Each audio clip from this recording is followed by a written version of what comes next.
I think the police mistreat their staff, and they, as a consequence of that, are having to pay out, in 2024, 7.6 million in payouts, 138 million on legal battles since 2016, due to mistreating their staff or employment tribunals or disputes. If somebody is placed in what was your seat as a call handler, however good they are as a police officer or whatever the other job is that they have in the Met, is it your belief that they simply cannot replicate what the call handlers do day to day?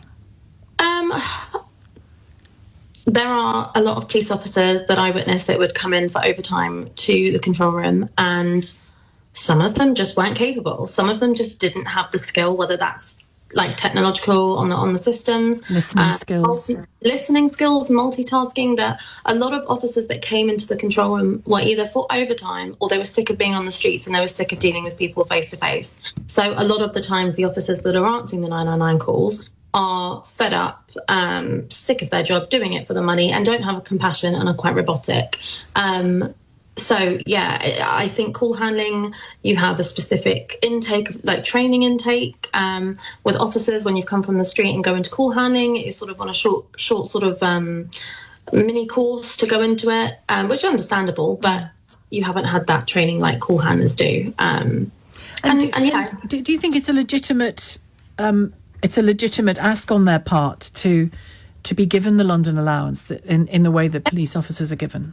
100%, 100%. People seem to forget that policing's it interlinks. Without call handlers, without dispatchers, without all these other parties into it that are not seen as real police officers or real police. You are part of the policing of that incident, aren't you? Yeah. Exactly. Police officers cannot go out and respond to incidents without call handlers, without dispatchers, without intelligence operators.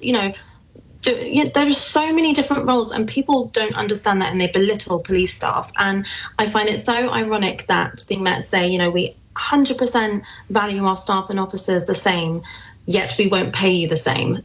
Come on, this is so ridiculous. The roles of police staff sometimes are actually more significant and more powerful and important than police officers, and people need to get their heads around that.